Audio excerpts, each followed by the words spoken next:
حضرت عیسیٰ علیہ السلام کے پاس ایک شخص آیا تو اس نے آ کے کہا میں نے آپ کے ساتھ رہنا ہے حضور، میں نے آپ کے ساتھ رہنا ہے۔ آپ فرمانے لگے دنیا دار بن کے رہو گے کہ دیندار؟ کہنے لگا جی میں دیندار بن کے رہوں گا۔ فرمانے لگے دنیا کی طلب نہ کرنا ورنہ میری صحبت میں نہیں رہ سکو۔ حضرت عیسیٰ علیہ السلام نے شادی نہیں کی، مکان ہی نہیں بنایا، ایک تکیہ، ایک پیالہ، ایک کمبل، جہاں رات ہوتی وہیں سو جاتی۔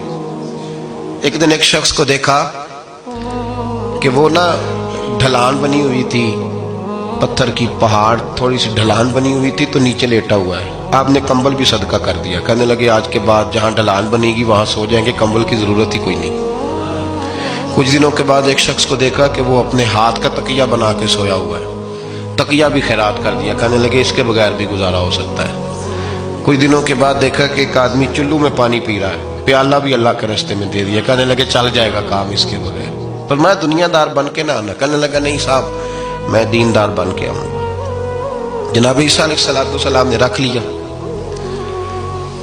آپ پہلے دن ہی کہنے لگے چل آجا روٹی کھا لے۔ 3 روٹیاں منگائیں،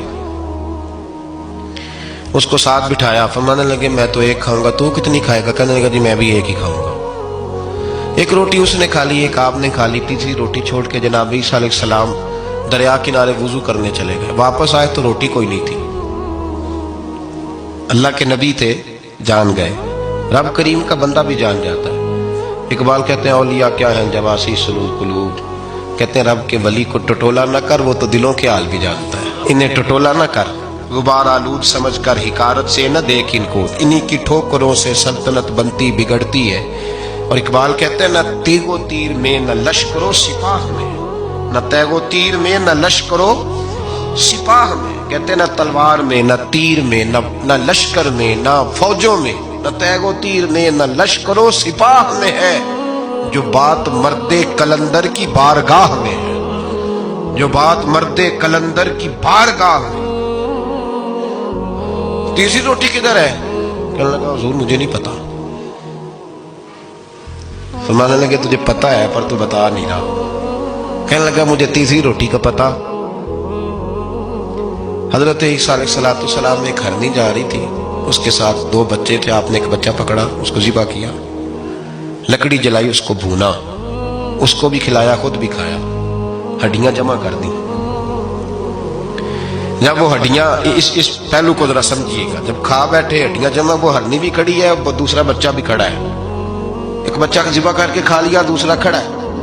جب پیٹ بھر لیے وہ بھی ڈکار لینے لگا سامنے، تو حضرت عیسیٰ علیہ السلام ہڈیوں سے کہنے لگے چلو اٹھ جاؤ اللہ کے حکم سے۔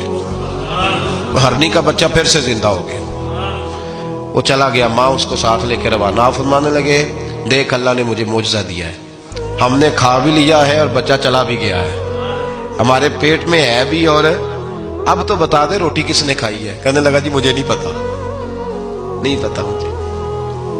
حضرت عیسیٰ علیہ السلام اس کو ساتھ لے کے بڑھے تو دریا کے اوپر، پانی کے اوپر پیدل چلنے لگے، دریا پار کر گئے۔ فرمانے لگے تو پانی پہ چلتا رہا ہے، سارا پانی کراس کر گیا ہے تو ڈوبا نہیں، اب بتا دے روٹی کس کے پاس ہے؟ کہنے لگا نہیں پتا، مجھے پتا۔ اللہ اکبر، کیا خوب لفظ کہہ گئے سجادہ نشین حضرت پیر میر علی شاہ صاحب رحمت اللہ علیہ، بے قدراں کچھ قدر نہ جاتی، کھیتی خوب تسلی ہو، اے دنیا دار پجاری زردے کتے اندے گل ٹلی ہو۔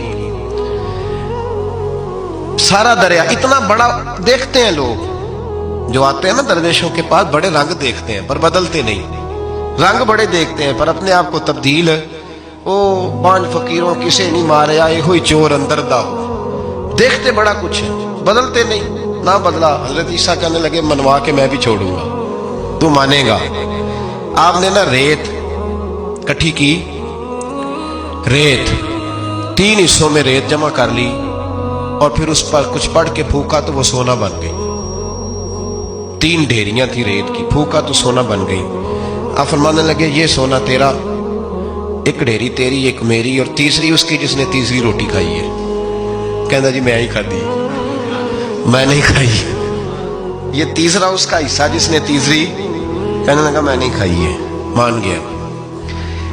ذرا بات کو سمجھے. پانی پہ پیدل چلا ہے پر مانا دنیا دار ہے نا؟ مانا نہیں. ہرنی کا بچہ زندہ ہوتا دیکھا ہے پر مانا دنیا قابو آنے لگی ہے تو مان گیا ہے. کہنے لگا جی میں نہیں کھائی ہے. فرمایا او بھلے مانس، تجھے کہا تھا دنیا داری نہ کرنا، تجھے جناب عیسیٰ کی صحبت ملے گی، پر تو ایک روٹی پہ رہ گیا یار. کہاں دنیا بار پجاری زرد دے کتیاں دے گل ٹلی، کہاں رہ گیا؟ حضرت عیسیٰ کہنے لگے تم نے ایک پیغمبر کی صحبت ضائع کر دی صرف دنیا داری کے لیے. فرمانے لگے میں نے کیا کرنا ہے سونا، تو تینوں کے تینوں ڈیریاں تو ہی رکھ لے، تیری ہیں، پر تو نے زیادتی کی، تو نے قیمت نہیں ڈالی ہماری صحبت کی. آپ اٹھ کے چلے گئے. صحرا کا علاقہ تھا، وہ شخص وہیں بیٹھا تھا، ابھی سمیٹ ہی رہا تھا کہ دو ڈاکو آ گئے، تلواریں پکڑی ہوئی ہیں. کہنے لگے چل دوڑ جا، سونا مارا ہے، تو کدھر سے آ گیا؟ منت کی. کہنے لگا چلو مہربانی کرو، 3 حصوں میں ہے، 2 لے لو، ایک تو مجھے دے دو، ایک تو دے دو. منت کرنے لگا، وہ مان گئے. کہنے لگے چلو ٹھیک ہے. دوستی کر لی، نام پتہ پوچھ لیا، گفتگو ہونے لگی. تھوڑی دیر بیٹھے تو ایک دوسرے سے فرینک ہو گئے، بے تکلفی شروع ہوئی. تو کہنے لگے بھوک بڑی لگی ہے، روٹی تو لاؤ. ایک کو بھیجا، ڈاکوؤں میں سے ایک کو بھیجا کھانا لینے چلا گیا. اب یہ دونوں پیچھے رہ گئے، ایک وہ روٹی کھانے والا اور ایک ڈاکو. تو آپس میں کہنے لگے یار یہ تیرا پوچھتا ہے وہ روٹی کھانے والا، تیرے اس کے ساتھ کیا تعلق ہے؟ کچھ بھی نہیں، ڈاکو سجن ہے. کہنے لگے ایسے اتنا سونا اسے دے رہے ہو، آتا ہے تو دونوں پکڑ کے مار دیتے ہیں اس کو، اور سونا دونوں آدھا آدھا بانٹتے ہیں. بالکل ٹھیک ہے، میرا کون تھا، چچا کا بیٹا ہے، چھوڑو. ویسے اس دور میں چچا کے بیٹے بھی پکڑ ہی لیتے ہیں اگر کبھی مسئلہ بن جائے تو. چلو جی فیصلہ ہو گیا.